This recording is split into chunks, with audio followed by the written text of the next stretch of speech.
Bismillahirrahmanirrahim. Alhamdulillahirabbil alamin wa bihi nasta'in ala umuri dunya waddin. Wassalatu wassalamu ala asyrafil anbiya wal mursalin sayyidina maulana Muhammadin wa ala alihi wa sahbihi ajma'in. Qala al-musannif rahimahullah wa nafa'ana bi ulumihi fid dharain amin. Yang kedua dari ilmu sirri atau dari ilmu tasawuf.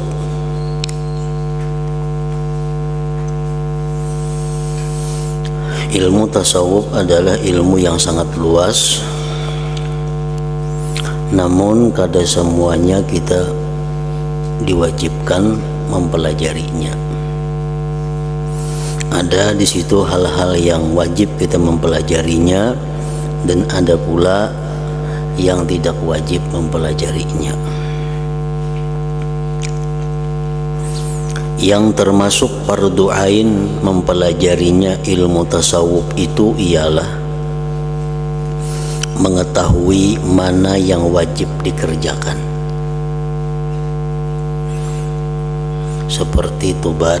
Nah, itu wajib dikerjakan. Maka wajiblah kita belajar secara rinci tentang tobat. Wara itu adalah yang wajib dikerjakan. Maka kita wajib pula belajar bagaimana wara itu sebenarnya. Zuhud wajib dikerjakan, maka wajib pula kita belajar mengenai zuhud itu bagaimana. Sabar, syukur, khauf, raja, tawakal, nah itu ridha, itu ilmu tasawuf yang wajib dipelajari karena hal tersebut wajib diamalkan.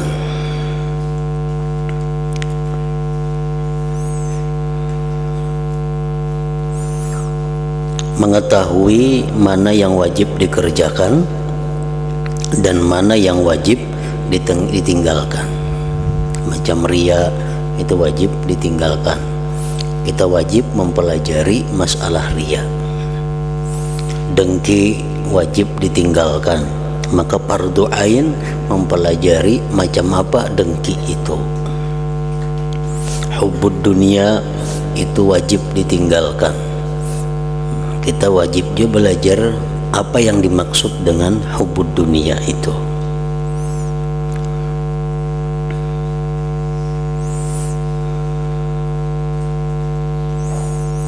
Supaya Anda dapat benar-benar mengagungkan Allah,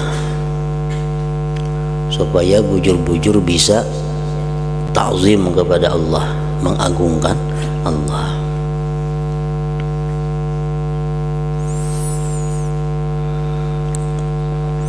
Mengagungkan Allah itu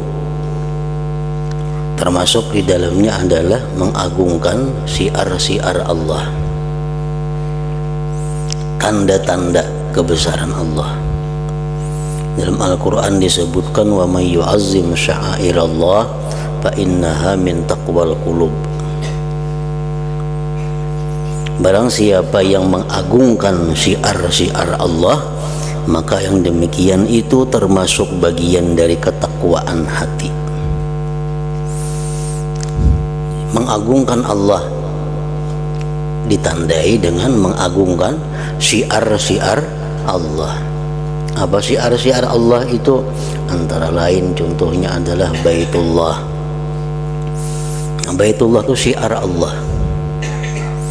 Orang yang mengagungkan Baitullah berarti mengagungkan Allah. Orang yang meremehkan Baitullah berarti meremehkan Allah, karena Baitullah termasuk syiar Allah. Masjid-masjid termasuk syiar Allah. Makanya orang yang mengagungkan masjid, yang menghormati masjid, itu berarti mengagungkan, menghormati Allah. Orang yang meremehkan masjid, merendahkan masjid, mengotori masjid, itu orang yang meremehkan Allah. Makanya sangat besar janji Allah kepada orang yang membersihkan masjid, akan diberi ganjaran yang besar. Nah, di sisi lain ancaman dari Allah yang keras kepada orang-orang yang tidak menghormati masjid. Ada hadis yang mengatakan bahwa berbicara dunia di dalam masjid itu bisa meruntuhkan amal ibadah seseorang. Kenapa? Karena masjid itu adalah syiar Allah. Tidaklah patut di masjid itu berbicara urusan duniawi. Nah, orang yang berbicara urusan duniawi di dalam masjid itu berarti dia kada menghormati Allah.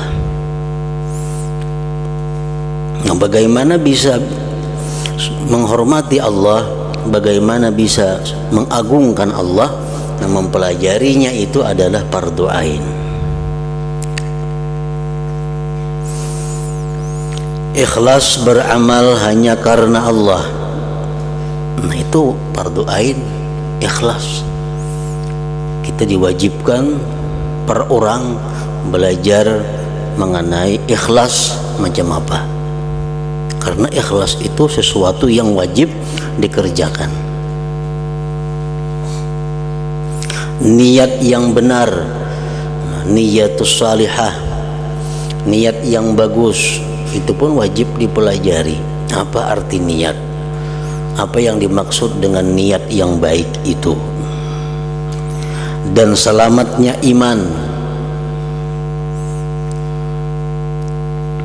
supaya iman kada tercampur dengan yang merusaknya. Kayak apa caranya menjaga iman? Nah, itu wajib dipelajari. Semua keterangan yang ada kaitannya dengan kewajiban pekerjaan hati dan larangan-larangannya akan diuraikan dalam kitab ini insyaallah ta'ala.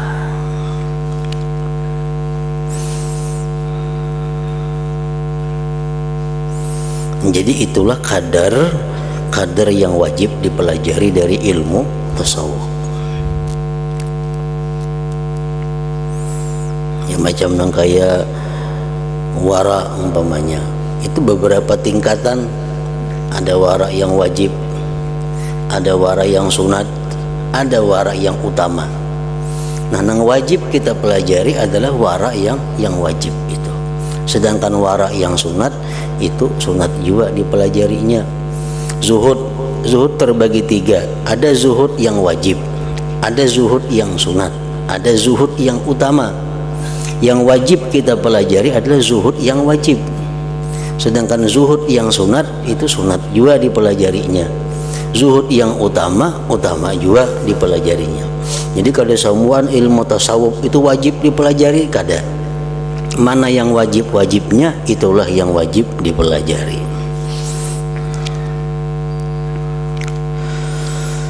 Yang ketiga dari ilmu syariat, ilmu fikih,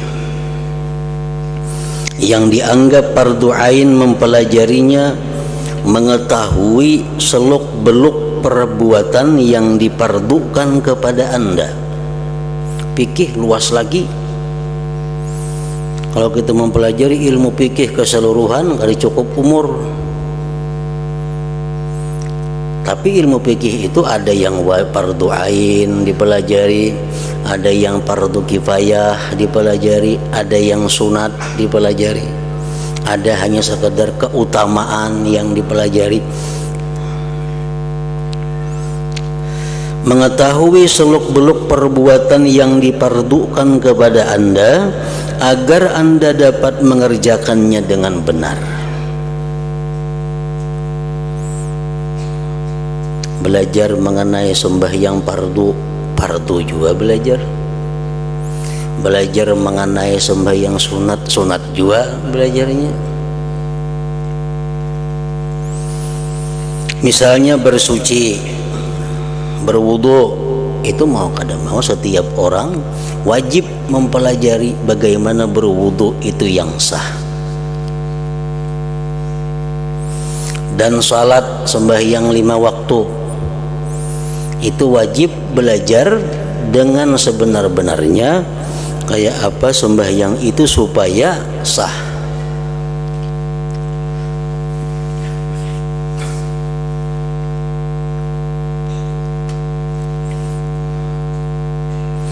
Jadi kada ada keringanan untuk meninggalkan belajar sembahyang fardu itu, karena itu fardu ain. Adapun haji, zakat, dan jihad, jika memang telah menjadi fardu ain bagi Anda, maka mengetahui ilmunya juga fardu ain. Orang yang sudah satur naik haji, sudah bayar, menunggu giliran, nah itu wajib belajar manasik haji supaya hajinya itu sah. Orang yang sudah ada berisi duit satu nisab, tinggal lagi menunggu haul, nah maka dia wajib belajar zakat. Macam apa mengelola zakat itu, mengeluarkan zakat itu yang benar. Orang yang jihad itu ada fardu kifayah, ada fardu ain. Jihad yang fardu kifayah seperti umpamanya kaum muslimin itu ingin menaklukkan kampung musuh, nah itu fardu kifayah. Ada jihad yang fardu ain kalau sudah musuh menyerang kampung kita.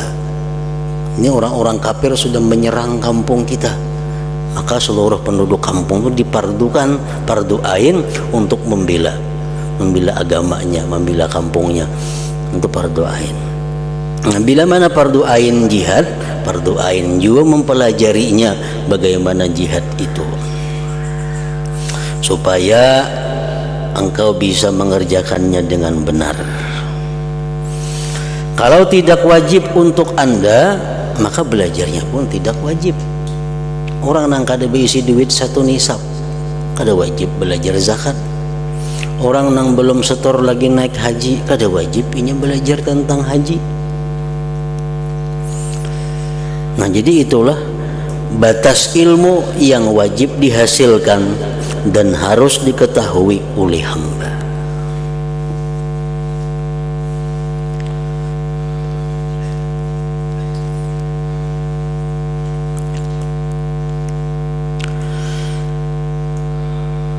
Andai kata Anda bertanya,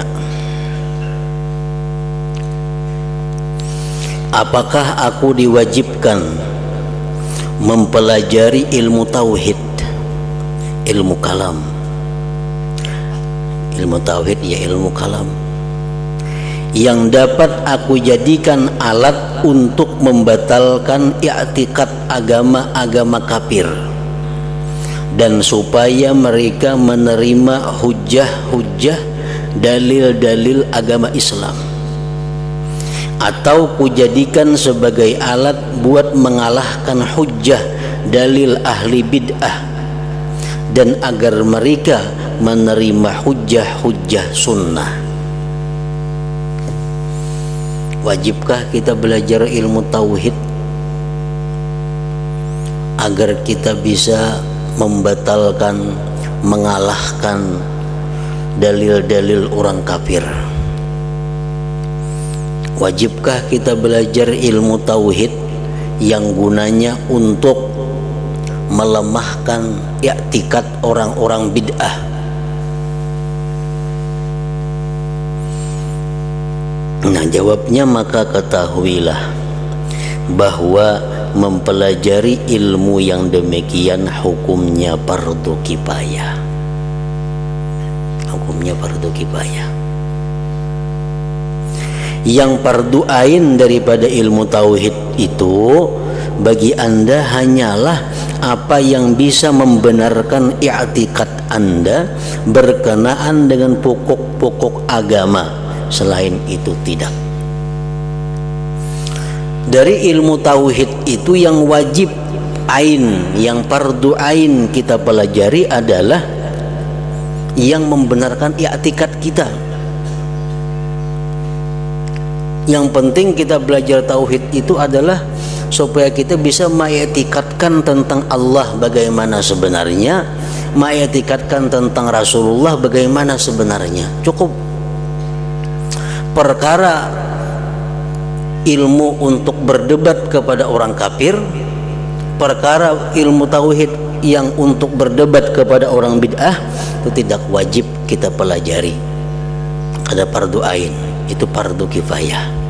Cukup dalam satu negeri itu beberapa orang yang mampu untuk menghalang i'tikad bid'ah, i'tikad sesat itu.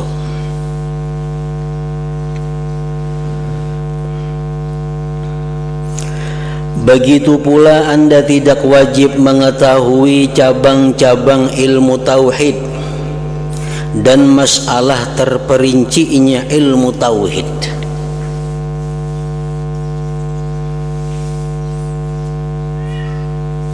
serta mempelajari semua masalahnya ilmu tauhid. Itu kada wajib. Tetapi jika Anda merasa tidak pasti tentang pokok agama yang Anda khawatirkan dapat merusak i'tikad Anda, maka Anda berkewajiban menguraikan dan membersihkan ketidakpastian itu dengan pembicaraan yang memuaskan. Kalau dalam hati kita ada timbul keraguan-raguan terhadap satu masalah dari ilmu tauhid, nah itu yang wajib kita pelajari. Begitu kita belajar, hilang keraguan-raguan, sudah hilang, sudah gugur fardu ain itu. Apa yang kita sudah yakin, itu sudah cukup.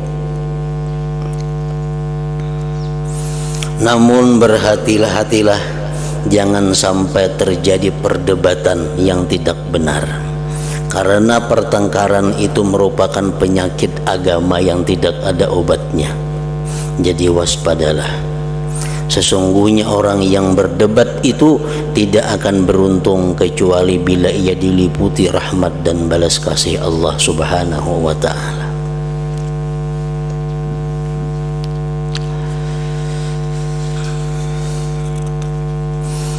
Kemudian ketahuilah bahwa apabila di setiap daerah sudah ada pendakwah, sudah ada juru dakwah mubaligh dari golongan ahli sunnah yang menguraikan ketidakjelasan dalam masalah i'tikad dan dapat menolak para ahli bid'ah, serta bisa mengelola sendiri ilmu kalam, ilmu tauhid yang digunakan untuk mengurai ketidakterangan ini, dan bisa menjernihkan hati orang yang ahli kebenaran dari gangguan ahli bid'ah, maka orang-orang selain pendakwah tersebut bebas dari kewajiban menghadapi ahli bid'ah dan pemeluk agama kafir. Di daerah kita ada sudah orang yang ahli dalam ilmu tauhid, inya bisa melawan hujah-hujah orang kafir, dia bisa melawan hujah-hujah orang bid'ah. Nah, orang-orang selain inya itu kada wajib lagi mempelajari ilmu tauhid seluas itu. Fardu kifayah sudah gugur. Di samping itu, Anda juga tidak berkewajiban mengetahui perincian-perincian ilmu sirri, ilmu tasawuf.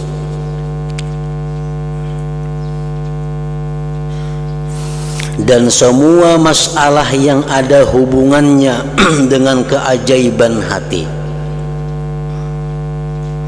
kecuali apa yang dapat merusak ibadah Anda. Nah, itu yang wajib dipelajari.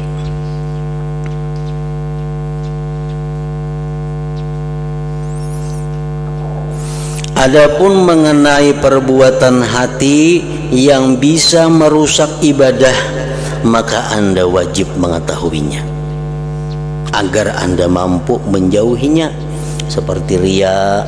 Nah, itu perbuatan hati yang merusak ibadah. Seperti dengki, perbuatan hati yang merusak ibadah. Nah, itu wajib dipelajari supaya bisa menjauhinya. Begitu pula perbuatan hati yang wajib Anda lakukan, seperti ikhlas, memuji Allah, bersyukur kepadanya, tawakal dan sebagainya. Anda wajib mengetahuinya supaya Anda bisa mengerjakannya. Sedangkan selain dua masalah ini, perbuatan hati yang merusak ibadah dan perbuatan hati yang wajib dilakukan, selain itu Anda tidak berkewajiban mengetahuinya, kada wajib mempelajarinya. Anda juga tidak wajib mengetahui seluruh bab ilmu fikih. Misalnya bab jual beli, kada wajib belajar bab jual beli kalau kita pacang kada berjual beli. Persiwaan, kada wajib belajar babul ijarah, bab siwa besiwa kalau kita kada menyiwa akan dan kada bakal menyiwa. Nikah kada wajib dipelajari mau kada pacang kawin. Talak kada wajib dipelajari kecuali bakal menalak. Dan jinayah tindak pidana, sesungguhnya lah mengetahui bab-bab ilmu fikih ini hukumnya fardu kifayah.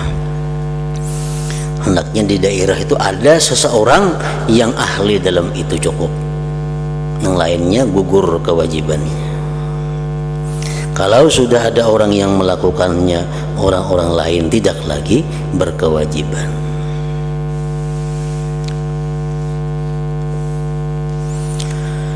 Seandainya engkau bertanya, ilmu tauhid sebagaimana telah diterangkan itu, apakah bisa dihasilkan tanda ada orang yang mengajarkannya? Adakah tanda-tanda orang yang mampu mengajarkan ilmu tauhid itu? Ketahuilah bahwa guru yang mengajar itu tugasnya hanyalah membuka, menggampangkan dan lebih memudahkan dihasilkannya ilmu. Tetapi Allah Ta'ala dengan anugerahnya yang akan memberikan keberhasilan kepada orang yang dikehendaki di antara para hambanya. Jadi Allah lah sebenarnya guru mereka. Ilmu tauhid itu kitab-kitab yang kita pelajari sifat 20 umpamanya, itu hanya membuka pikiran kita,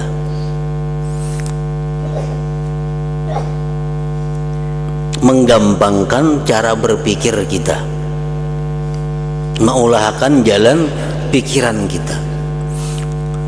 Umpamanya kita dalam sifat 20 Allah Ta'ala bersifat wajib ada dengan dalil adanya alam semesta.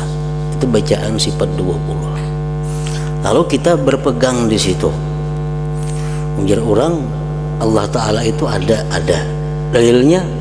Dalilnya jadi sifat 20 ada tuh alam semesta. Nah itu kada kawa macam itu, tauhid kita belum pas, tauhid kita belum sempurna. Kenapa? Karena kita taklid dengan sifat 20. Taklid dalam ilmu tauhid ini kada bisa dibenarkan keimanan seseorang. Nah itu disuruh kita berpikir, dikembangkan alam semesta.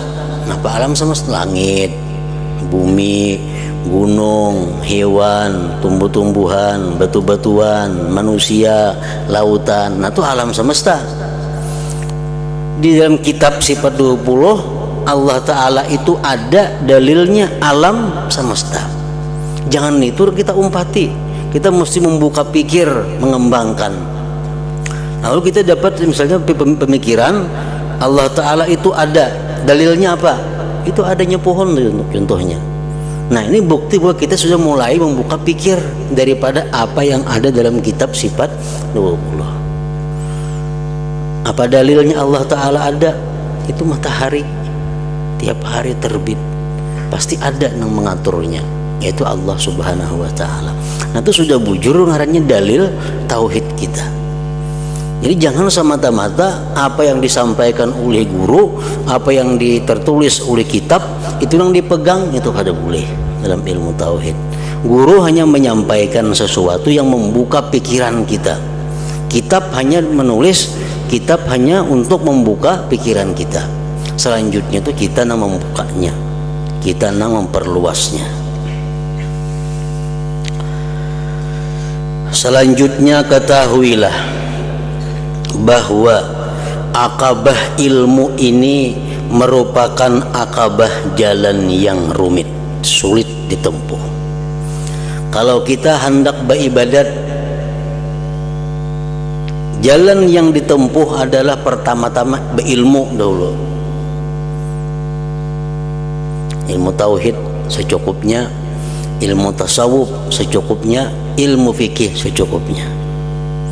Nah, urusan menuntut 3 ilmu ini sulit.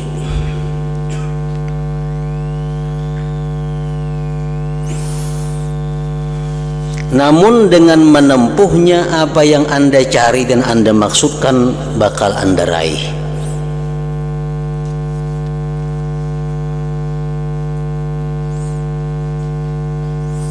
Jadi belajar ilmu itu bujur-bujur belajar untuk tujuan supaya bisa mengagungkan Allah, supaya bisa beribadah itu benar, supaya bisa beribadah itu diterima Allah. Nah, mempelajari ilmu itu pun sulit.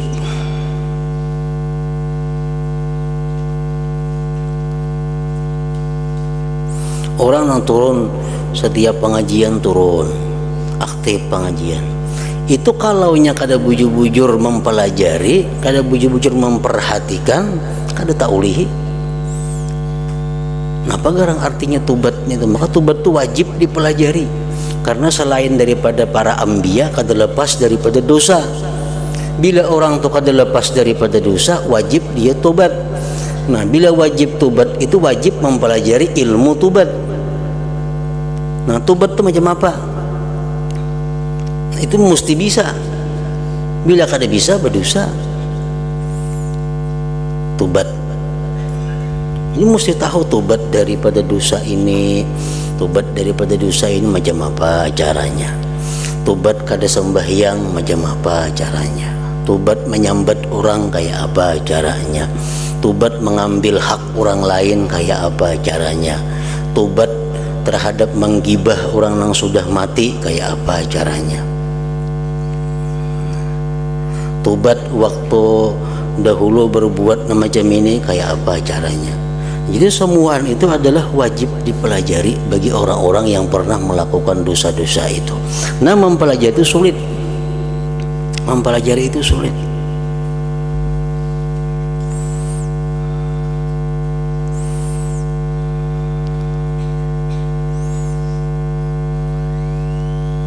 Manfaat akabah ilmu ini banyak sekali. Kalau kita punya ilmu, manfaatnya banyak. Tetapi melewatinya pun teramat berat dan bahayanya besar. Banyak orang yang menyimpang dari akabah ini,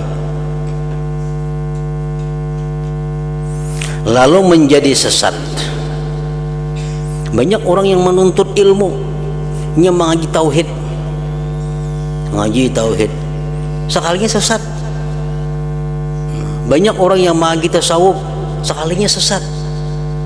Banyak orang yang mengaji fikih, sekalinya sesat. Karena semuaan ilmu-ilmu itu berpotensi untuk sesat. Orang mengaji ilmu tauhid karena tersalah gurunya atau salah kitab yang dibacanya, bukan hanya tauhid yang didapatnya, tapi menyekutukan Allah. Nah, itu sangat perlu hati-hati. Orang yang belajar tasawuf karena salah kitab yang dibaca, salah guru yang menerangkan, akhirnya tasawuf yang dipelajari itu bukan membersihkan hati, tapi justru mengotori hati. Ilmu fikih yang mestinya belajar fikih itu untuk membenarkan ibadah, tapi karena salah kitab yang dipelajari atau salah guru yang mengajari, akhirnya belajar fikih itu salah bebulih karena ada kaulnya.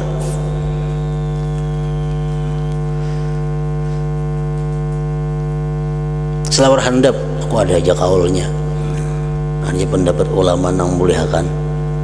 Makan bidawang ada aja pendapat ulama yang membolehkan. Nah, semuaan ada pendapat ulama yang membolehkan. Dicari yang nyaman-nyamannya,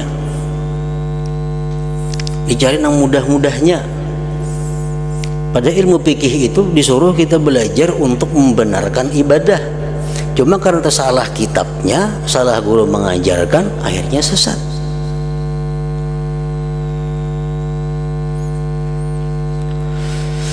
Nah, jadi banyak orang yang menyimpang dari akabah ilmu ini lalu menjadi sesat.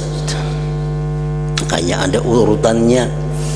Kitab tasawuf tauhid yang pertama nang dipelajari kitabnya ini dahulu. Kalau sudah tamat hanya kitab nang ini. Kalau sudah tamat hanya kitabnya ini. Ilmu tasawuf kayak itu juga. Pertama nang dipelajari dahulu kitabnya ini, nang kedua hanya ini, nang ketiga hanya ini. Kitab fikih nang dipelajari tahap pertama yang ini, yang tahap kedua itu ada aturan-aturannya supaya apa? Supaya jangan menyimpang. Orang nang kada punya dasar ilmu tauhid, belajar langsung ke tauhid nang tinggi itu berbahaya. Orang nang belum belajar dasar ilmu tasawuf, timbul tasawuf nang tinggi dipelajari, akhirnya sesat.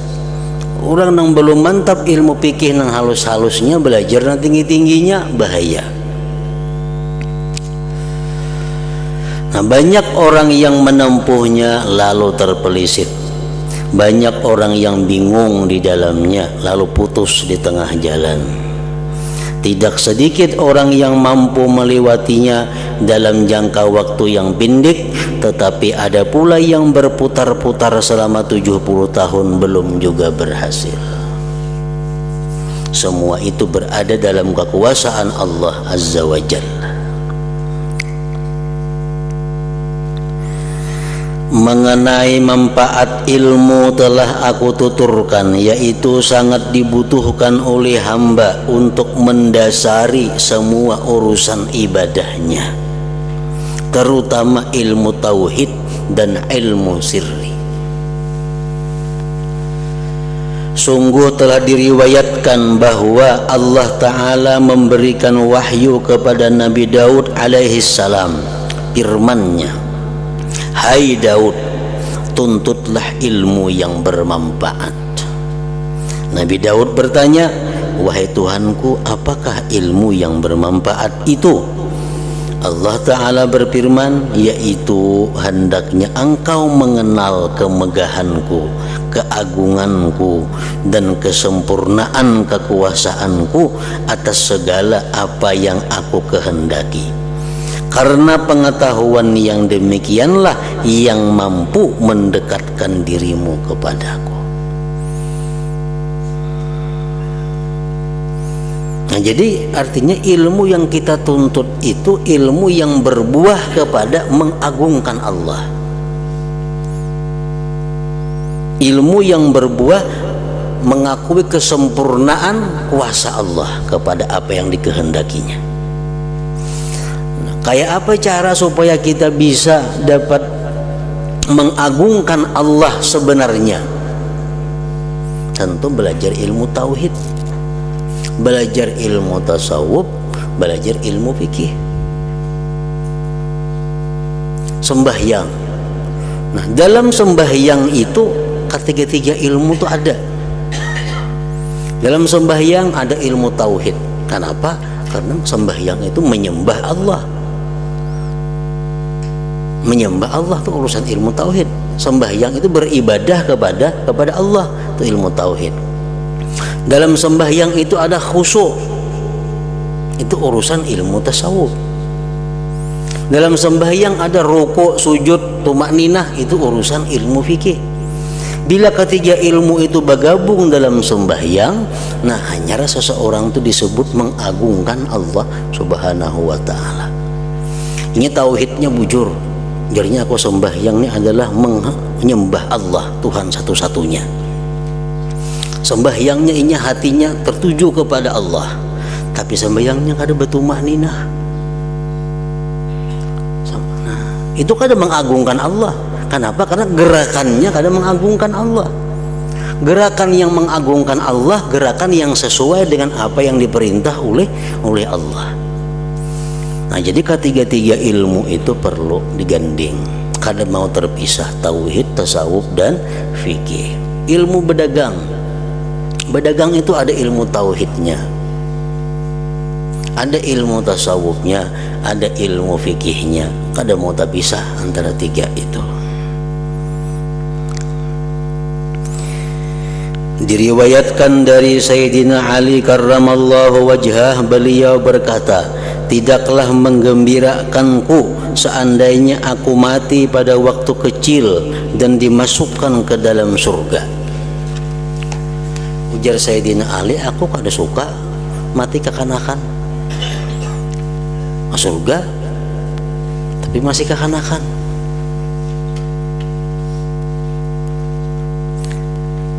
Sedangkan aku belum dewasa lalu mengenal Tuhanku. Kekanakan bujur aja mati ke surga, tapi yang belum sempat makrifat kepada Allah. Sebab manusia yang paling mengetahui kemegahan Allah ialah orang yang paling takut kepada Allah, yang paling banyak ibadahnya dan paling berkehendak baik terhadap Allah Subhanahu wa ta'ala.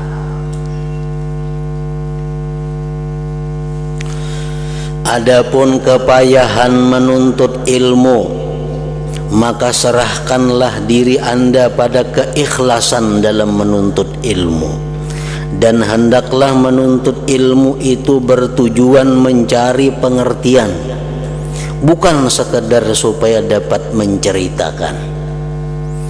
Tujuan menuntut ilmu adalah supaya paham untuk diamalkan, bukan tujuan mencari ilmu itu untuk dapat mengisahkan.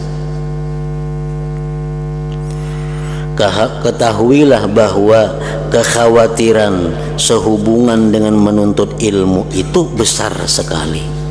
Karena barang siapa menuntut ilmu dengan niat untuk menghadapkan manusia dan agar bisa berteman duduk dengan para penguasa pemerintahan, atau supaya ilmunya bisa digunakan untuk menjadi alat perangkap harta dunia, supaya dapat membanggakannya kepada para ahli debat, maka dengan orang semacam ini pasti berantakan dan akad-akadnya rugi.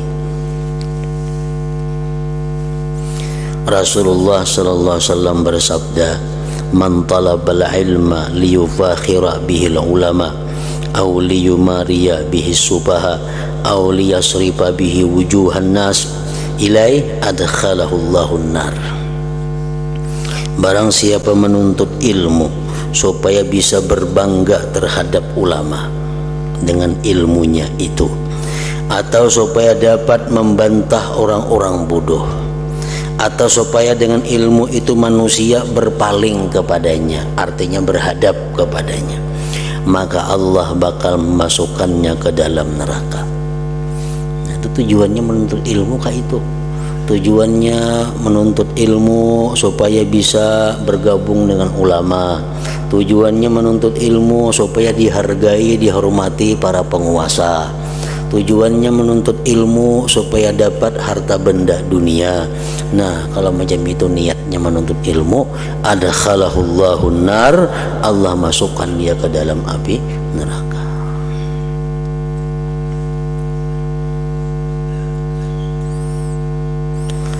Abu Yazid Al-Bastami rahimahullah berkata, aku sudah berusaha mujahadah selama 30 tahun. Tidak ada yang lebih berat bagiku melebihi ilmu dan tanggung jawabnya. Jadi perkara ilmu perkara yang berat. Waspadalah terhadap bujukan syaitan. Mungkin syaitan berkata kepada Anda, ujar syaitan, apabila hadis telah menerangkan bahaya besar dalam ilmu, maka lebih baik tidak usah menuntut ilmu. Ujar syaitan membisiki kita, orang berilmu itu berat godaannya, orang berilmu itu amunnya ini berbuat dosa berat siksanya. Jangan usah mengaji, jangan usah menuntut ilmu. Omongan syaitan seperti ini jangan sekali-kali Anda anggap benar. Sungguh telah diriwayatkan dari Rasulullah sallallahu alaihi wasallam, beliau bersabda, ketika aku mi'raj, aku diperlihatkan neraka, ujar Nabi. Lalu aku melihat sebagian penduduk neraka adalah orang-orang miskin. Mana miskin sudah ke neraka pulang matinya. Para sahabat bertanya, ya Rasulullah, apakah miskin dari harta? Penduduk neraka itu banyak orang miskin ya Nabi. Lalu jawab sahabat, apakah mereka itu miskin harta? Rasulullah menjawab, tidak, melainkan miskin ilmu. Nah, miskin ilmu. Sehingga amal perbuatannya banyak nang bertentangan dengan hukum Allah karena kada tahu, betakun kada mau. Ada orang kada belajar, cuma ini betakun bila hendak berbuat. Hendak berdagang, betakun mengenai jual beli kayak apa. Hendak bertobat, betakun cara-cara tobat. Walaupunnya kada hari-hari menuntut ilmu kada jadi masalah. Tapi bila ada masalah nang inya kada tahu, inya betakun. Nah, kayak itu maksudnya.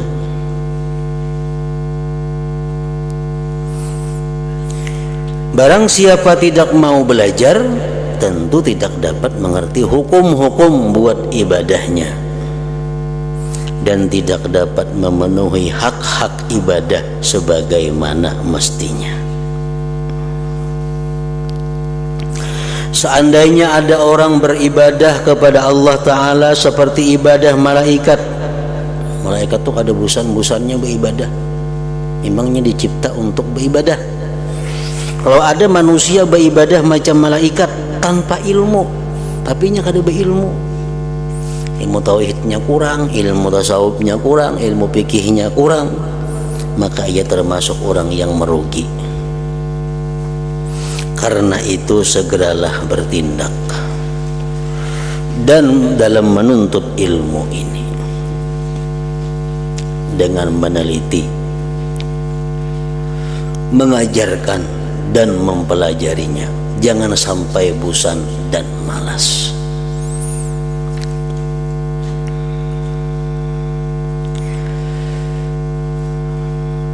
Jika Anda tidak segera bertindak, maka dikhawatirkan Anda berada dalam bahaya kesesatan. Nah, semoga Allah melindungi kita dari hal tersebut. Nah, jadi perbaharui ilmu kita, terutama dalam masalah tauhid, dimantapkan ilmu kita dalam bidang tasawuf. Bagaimana caranya supaya ilmu tasawuf yang ada pada kita itu dapat menjadikan ibadah kita bersih, dan ilmu fikih yang kita pelajari itu diperbaharui juga, karena bisa hilang. Di ilmu fikih yang kita orang sudah belajar kitab, ini sudah belajar kitab Bajuri, sudah Fathul Mu'in, sudah Tahrir, sudah itu ilmu fikih sudah luas dipelajarinya, tapi sembahyangnya banyak nang kada kakaruan. Kenapa? Ini hanya belajar kitab itu tapi kada memperhatikan perbuatannya. Yang bisa membaca kitab, bisa mengarti, bisa menjelaskan, tapi kadang mensesuaikan praktiknya. Banyak demikian orang seperti itu, sudah mengajar macam-macam kitab fikih, tapi sembahyangnya jauh dari ilmu nang diajarkannya. Makanya jar Nabi, sallu kama ra'aitumuni usalli, sallu kama ra'aitumuni usalli, sembahyanglah kamu jar Nabi seperti kau lihat aku sembahyang. Jadi bagaimana sembahyang Nabi, macam itulah sembahyang kita. Jadi kalau cukup masalah sembahyang ini kita membaca kitab, kita baca kitab kita, kalau kita mengerti, kalau kita paham tentang sembahyang itu kada cukup, mesti kita melihat praktik sembahyang orang yang bujur macam apa, atau kita sembahyang diperhatikan oleh guru yang mengerti tentang sembahyang macam apa.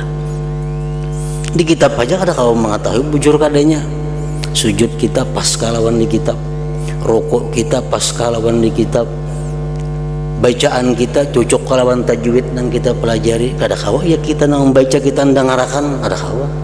Nah, jadi kita mesti mendengar ada orang, kita melihat ada orang nang bujur-bujur sembahyangnya benar, kita tiru, atau kita datang kepada orang. Nah, di situ kita datang kepada orang, kita minta lihatakan kayak apa sembahyangku, bujur kada, cocok kada dengan pelajaran kitab yang ku pelajari, takbirku macam apa, sujudku macam apa, dilihat oleh seseorang yang mengetahui. Nah bila sudah bujur, nah hanyar itu bisa dikatakan bujur. Namun sekadar membaca kitab, mendengarkan pengajian, kadang-kadang mempraktikkan kayak apa sembahyang sebujurnya, itu masih belum bujur. Masih ada yang mensahkan. Karena jar Nabi, sallu kama ra'aitumuni usalli. Sembahyanglah kamu seperti kalian melihat aku sembahyang. Di situ adapun kepayahan menuntut ilmu, maka serahkanlah diri Anda pada keikhlasan.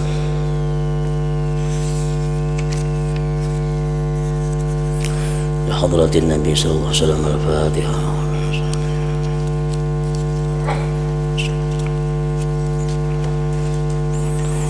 Bismillahirrahmanirrahim. Alhamdulillah rabbil alamin. Allahumma shalli wa sallim ala sayyidina Muhammad wa alihi wa sahbihi ajma'in.